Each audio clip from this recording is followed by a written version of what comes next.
வணக்கம் நேயர்களே, சத்தியம் சாத்தியம் நிகழ்ச்சிக்கு வரவேற்கிறோம். வக்பு சட்ட திருத்த மசோதாவில் நாடாளுமன்ற கூட்டுக்குழுவில் பரிந்துரைக்கப்பட்ட எதிர்க்கட்சிகளால் முன்மொழியப்பட்ட அந்த மாற்றங்களை ஏற்றுக்கொண்டு ஒரு 23 மாற்றங்களில் ஒரு 14 மாற்றங்களை மத்திய அமைச்சரவை ஏற்றுக்கொண்டு ஒப்புதல் கொடுத்திருப்பதாக வெளியாகி இருக்கக்கூடிய செய்தி குறித்தே பேச இருக்கிறது இந்த அமர்வு. நாடு முழுவதும் இந்த வக்பு சட்ட திருத்த மசோதாவை திரும்ப பெற வேண்டும் என்ற எதிர்ப்பும் போராட்டமும் வலுத்து வருகிறது. உச்சநீதிமன்றத்தை இந்த விவகாரம் தொடர்பாக அணுகப் போவதாக திமுக அறிவித்திருக்கிறது. குறிப்பாக வக்பு வாரியத்தின் கீழ் இருக்கக்கூடிய சொத்துக்களை அரசு எடுத்துக்கொள்ளக்கூடிய நோக்கத்தோடு இந்த சட்ட திருத்தம் கொண்டு வரப்பட்டிருப்பதாக திமுகவினுடைய நாடாளுமன்ற உறுப்பினர் திரு ராசா ஒரு வெளிப்படையான குற்றச்சாட்டையே அரசின் மீது முன்வைத்திருந்தார். ஒரு 3 விருந்தினர்கள் இந்த அமர்வில் பங்கேற்கிறார்கள். இந்த விவகாரம் குறித்து பேசுவதற்காக ஃபெய்ரா அமைப்பினுடைய தலைவர் திரு ஹென்றி பங்கேற்கிறார். நிறைய ஒரு 650 பக்கம் நாடாளுமன்ற கூட்டுக்குழுவில் ஒரு 30 முறை அந்த கூட்டம் கூடினது. பல விஷயங்கள் கருத்துருக்கள் முன்வைக்கப்பட்டது. அப்புறம் அது பார்லிமெண்ட்டுக்கு போகுது. அங்கேயும் சில எதிர்க்கட்சிகளுடைய கருத்துக்கள் கேட்கப்பட்டது. அதுக்கு பிறகு இந்த மாற்றங்களுக்கு ஒப்புதல் கொடுத்துருக்காங்க. ஆனால் இது கடுமையான எதிர்ப்பு இதுக்கு நாடு முழுவதும் இருக்கு. இவ்வளவு எதிர்ப்பு இந்த விவகாரத்திற்கு தேவையான ஒன்றா சார்?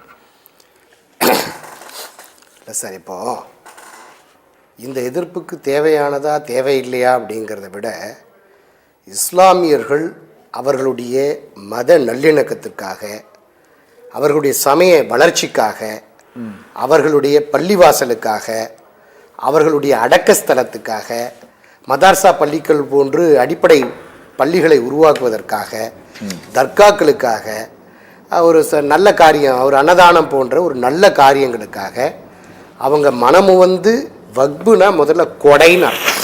ஓகே, கொடையாக அவங்க விரும்பி கொடுக்குறாங்க சார். அது முழுக்க முழுக்க அவர்களுடைய சொத்து. அதே போல் பாகிஸ்தான் பிரிந்து போன போது நிறைய சொத்துக்கள் வந்து அந்த இஸ்லாமியர்கள் வந்து கொடையாக கொடுத்துட்டு போனாங்க. சமய நல்லிணக்கத்துக்காகவும் அவர்களுடைய வளர்ச்சிக்காகவும் கொடுக்கக்கூடிய சொத்துக்கள். அந்த சொத்துக்களை யார் அனுபவிக்கணும், யார் பராமரிக்கணும் சார்? அவங்க தான் பராமரிக்கணும், அவங்க தான் அனுபவிக்கணும். இப்போ வக்பு வாரியம்ங்கிறது வந்து வெறும் மேற்பார்வை, சூப்பர்வைசிங் மட்டும்தான் வக்பு வாரியம் பண்ணுது. ஆனால் இந்த சொத்துக்களை எப்படி நம்ம இங்கே மத வழக்கப்படி இந்து கோயில்களில் பரம்பரை தர்ம கத்தான் இருப்போம். அந்த கோயில்களை வந்து நம்ம எழுதி வைக்கும் பொழுது இது ஒரு கால பூஜைக்கு, முக்கால பூஜைக்கு, மண்டல பூஜைக்கு, இல்லை ஆண்டுக்கு ஒரு முறை இப்படி வரணும், அதுக்கு நீங்கள் இப்படி அன்னதானம் போடணும், இல்லை இந்த கோயில்களில் செவ்வாய்க்கிழமை வெள்ளிக்கிழமை விளக்கு ஏற்றணும், சுண்டல் போடணும், பொங்கல் போடணும், இப்படி ஒரு நிபந்தனைகளோடு எழுதி வைக்கிறாங்க இல்லைங்களா? அப்படி நிபந்தனைகளோடு எழுதி வைப்பாங்க அந்த வக்பு, அந்த சொத்துக்களை. ஸோ அது முழுக்க முழுக்க அவர்களுடைய உரிமை. அப்படி எழுதி வைக்கும் பொழுது அந்த நல்ல காரியங்கள் சரியாக நடக்குதான்ட்டு அங்கங்கே இருக்கிற ஒன்று அதுக்கு அங்கே இருக்கக்கூடிய மேனேஜ்மெண்ட் வந்து பள்ளி வாசல்களாக இருக்கும். அப்போ பள்ளி வாசல்கள்னால் அந்த கமிட்டி தான் அதை பராமரிக்கணும். ஸோ இப்படி கமிட்டி பராமரிக்கணும். அதே மாதிரி மசூதி, அதே போல் வந்து தர்கா, இது எல்லாத்துக்குமே ஒரு கமிட்டி இருக்குது. அந்த கமிட்டிகளில் அந்த இஸ்லாமியர்கள், அந்த மசூதியை சார்ந்தவர்கள், அங்கே உறுப்பினர்களாக இருக்கக்கூடியவங்க, அந்த மதத்தை பின்பற்றக்கூடியவங்க, அந்த கொள்கைகளை ஏற்றுக்கொள்ளக்கூடியவர்கள் தான் அதில் உறுப்பினர்களாக இருக்க முடியும். அப்போ தான் அதனுடைய விவரங்கள் தெரியும், என்ன ஏதுங்கிறத அவங்க பராமரிக்கிறதுக்கு சரியாக இருக்கும். ஸோ அப்படிப்பட்ட சொத்துக்களை அவங்க பராமரிக்கிறது தான் சரியாக இருக்கும். இப்போது அதில் இது வந்து இன்றைக்கு நேற்று உருவாக்கப்பட்டதில்லை. 1929 பிரிட்டிஷ்காரர்களால் இந்த வக்பு வந்து கொண்டு வரப்பட்டது, 1929. அதன் பிறகு 1954 பண்டித ஜவஹர்லால் நேரு இருக்கும் பொழுது அதுக்கு மேலும் வலு சேர்க்கக்கூடிய வகையில் அந்த சட்டத்தை மேலும் செம்மைப்படுத்தினார். அப்போ என்னவா இருக்குன்னா, இப்போ ஒரு கோவத்தில் அந்த இஸ்லாமியர் ஒருத்தர் வந்து அவங்க பிள்ளைக்கு எழுதி வைக்காமல் வக்புக்கு எழுதி வச்சுட்டாரு, இல்லை பித்து பிடிச்சவர், மனநோயால் பாதிக்கப்பட்டவர் ஏதோ அவர் எழுதி வச்சுட்டாருன்னு சொன்னால் அவங்க போய் எங்களுக்கு வேறு எந்த சொத்தும் இல்லைங்க, இந்த சொத்து மட்டும்தான் இருக்குது, எங்கள் அப்பா ஏதோ எங்கள் மேலே இருக்கிற கோவத்தில் நாங்கள் கவனிக்காமல் விட்டதுனால ஏதோ பண்ணிட்டாங்கன்னு சொல்லிட்டு அந்த சொத்தை திரும்பி வாங்கக்கூடிய உரிமை அதில் இருந்தது இருக்கு. அதில் 1954 இருந்தது. சரி, அதன் பிறகு மேலும் வலு சேர்க்கக்கூடிய வகையில் 1995 ஒன்ஸ் வக்ப் ஆல்வேஸ் வக்ப், ஒன்ஸ் வக்ப் ஆல்வேஸ் வக்ப். நீங்கள் கொடையாக கொடுத்துட்டீங்கன்னா அது வந்து ஆல்வேஸ் கொடை தான். 95 மேலும் வலு சேர்க்கக்கூடிய வகையில் இருந்தது. அதன் பிறகு 2013 இன்னும் அந்த சொத்தை வந்து நீங்கள் வேற யாரும் ஆக்கிரமிக்கக்கூடாது, அந்த சொத்தை வாங்க விற்கக்கூடாது, பாராதீனம் பண்ணக்கூடாது அப்படின்னு சொல்லிலாம் இன்னும் வலு சேர்க்கக்கூடிய வகையில் அந்த சட்ட திருத்தத்தை கொண்டு வந்தாங்க. அதன் பிறகு 2014 அதுக்கு ஒரு ரெண்ட் கண்ட்ரோல் மாதிரி ஒரு வாடகைக்கான ஒரு சட்ட திருத்தமோ கொண்டு வந்து நடைமுறைப்படுத்தியது. இப்போ 2024 இந்த விவகாரம் துவங்கப்பட்டு 25 நடைமுறைக்கு வந்தது. இப்போ மேலும் வலு சேர்க்கக்கூடிய வகையில் இந்த சட்டம் இருக்கணுமா, இல்லை ஏற்கனவே வந்து இராணுவத்துக்கு அதிகப்படியான சொத்து இந்த நாட்டில் இருக்குது, அடுத்த ரயில்வேக்கு அதிகப்படியான சொத்துக்கள் இந்த நாட்டில் இருக்குது, மூன்றாவது இடத்துல நமக்கு இந்த வக்புக்கு சொந்தமான வக்பு வாரியம்ங்கிறது வந்து ஒன்லி மேற்பார்வை மட்டும்தான். வக்புன்றது கொடையாளிகள். அந்த கொடையை கொடுத்துட்டு நம்ம எப்படி இங்கே பரம்பரை தர்மக்கத்தான்றமோ அங்கே வந்து முத்தலீக்கள்னு சொல்கிறோம். ஸோ அவங்க தான் அதை பராமரிக்கணும். அவர்கள் பராமரித்து கொண்டு வரும்பொழுது அவங்க ஆண் வாரிசுகள் இல்லைன்னா பெண் வாரிசுகள் பராமரிக்கலாம். இப்படி கோயம்புத்தூரில் கூட பெண் வாரிசுகள் பராமரிச்சுட்டு வராங்க. அப்படி ஆண் வாரிசும் இல்லை பெண் வாரிசும் இல்லை, அந்த சந்ததிகளே இல்லைன்னு சொன்னால் அந்த நிலத்தை எப்படி இந்து சமய அறநிலையத்துறை வந்து ஆட்கள் பரமகர்த்தா இருக்கும்பொழுது நிறைய வருமானம் வரும்பொழுது அதை கையகப்படுத்தி ஆளுதோ, இப்படி இங்கே ஆட்களே இல்லைன்னு சொன்னால் அதை கையகப்படுத்தி நீங்கள் நேரடியாக வந்து இந்த வாரியம் வக்பு வாரியம் தலையிட்டு செய்யலாம். அப்போ இதனுடைய பராமரிப்பு முழுக்க முழுக்க அங்கே இருக்கிற மசூதிகளோ தர்காக்களோ பள்ளிவாசல்களோ தான் பராமரிக்குது. ஆனா மேற்பார்வை சூப்பர்வைசிங் மட்டும்தான் வக்பு வாரியம் செய்யும். மீதி எல்லாம் கவர்மெண்ட் தான். முழுக்க முழுக்க கமிட்டி, மசூதினா மசூதி கமிட்டி, தர்கானா தர்கா கமிட்டி. இப்போ உதாரணத்துக்கு வந்து நீங்க ராம ஜென்ம பூமி எடுத்துக்கலாம். ராம ஜென்ம பூமி வந்து நீங்க உலகத்திலேயே மிகப்பெரிய ஒரு பிரச்சனை. நீங்க 92 ஐ திங்க் என்னுடைய நினைவு சரியா இருக்கும்னு நினைக்கிறேன், டிசம்பர் 6, 92 அது இடிக்கப்பட்டது. பல நிலைகளில் அந்த விஷயங்கள் எல்லாமே வழக்குகள் கடந்து வந்து சிவில் டிஸ்பியூட்டுக்கு தீர்ப்பு கொடுக்கல. பெரும்பான்மையான இந்து மக்களுடைய நம்பிக்கையின் அடிப்படையில் ஒரு கமிட்டியை போட்டாங்க. அந்த கமிட்டியில் முழுக்க முழுக்க இருக்கக்கூடியவர்கள் இந்துக்கள் தான். அதை மனமு வந்து ஒத்துக்கிட்டு எந்த பிரச்சனையும் எந்த போதாகாரத்தையும் கிளப்பாமல் இருக்கக்கூடிய இஸ்லாமியர்கள் ஒரு ஆளை கூட தார்மீக அடிப்படையில் உறுப்பினராக நம்ம சேர்க்கலையா, ஏதாவது சேர்த்துருக்கிறோமா? இல்லவே இல்லை. ஆனால் இந்த வக்பு வாரியம் மேற்பார்வை செய்யக்கூடிய இந்த வாரியத்தில் முழுக்க முழுக்க அரசியல் ரீதியாக உறுப்பினர்களையும் தலைவர்களையும் நம்ம நியமிக்கிறார்களே தவிர இதில் ஏதாவது டிஸ்பியூட் சிவில் டிஸ்பியூட் வருது, இந்த சொத்து சம்பந்தமாக ஆவணங்களின் அடிப்படையில் தான் இதை நம்ம உறுதி பண்ணுறோம். அந்த உறுதிப்படுத்தக்கூடிய அதிகாரம் யாருக்கு இருக்கும்? மாவட்டத்தை பொறுத்த வரைக்கும் மாவட்ட ஆட்சியர், அவர் தான் மாவட்டத்தினுடைய முதன்மை நீதிபதி. அந்த மாவட்டத்தினுடைய வருவாய் கட்டுப்பாடு முழுக்க முழுக்க அந்த வருவாய்த்துறை சம்பந்தமான நிர்வாக சம்பந்தமான அனைத்து தகவல்களையும் அறிந்தவர் அந்த மாவட்ட ஆட்சியர். இப்போ என்ன பண்ணுறோம், அங்கே பிரச்சனைகள் ஏற்படக்கூடிய அந்த நிலையிலும் ஒரு தீர்ப்பாயம் இருக்கிறது, மேல்முறையீட்டு தீர்ப்பாயம். இப்போ நாங்கள் ரியல் எஸ்டேட் ஒழுங்குமுறை ஆணையம் இருக்கு, அதுக்கு தீர்ப்பாயம் ரியல் எஸ்டேட் ஒழுங்குமுறை தீர்ப்பாயம்னு வச்சா தானே சரியா இருக்கும். ரியல் எஸ்டேட் ஒழுங்குமுறை ஆணையம்னு ஒன்றை வச்சுட்டு தீர்ப்பாயத்துக்கு வேற பேர் வச்சா நல்லா இருக்குமா? இருக்காது. அப்போ வக்பு வாரியத்துக்கு அந்த தீர்ப்பாயத்துக்கு பேரும் வக்புன்னு வச்சதுனால இவர்களுக்கு புரிதல் தவறுதலாக இருக்குது. அந்த வக்பு தீர்ப்பாயத்துக்கு யார் இருக்கிறாங்க? சேர்மன். மாவட்ட நீதிபதி அந்தஸ்தில் இருக்கிறவர் தான் ஒரு சேர்மனாக இருக்க முடியும்.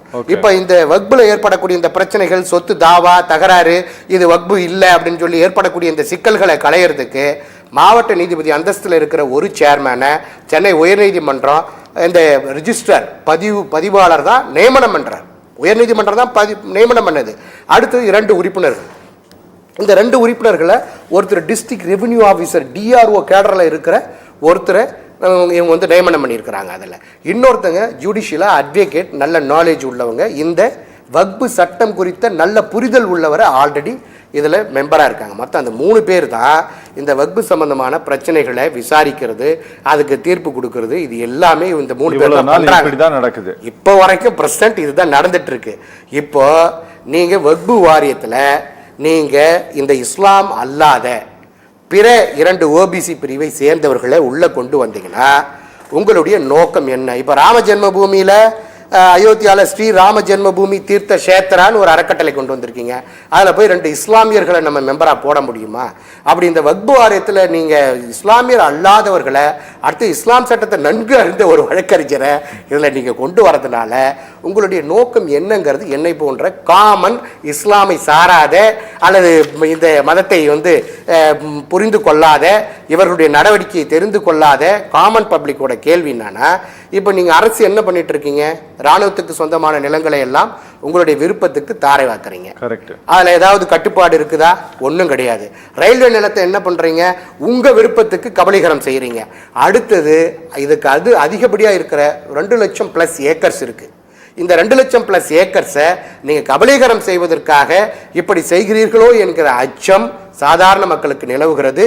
அதுவும் பெரும்பாலும் இங்க என்ன பிரச்சனைன்னு புரிஞ்சுக்கங்க.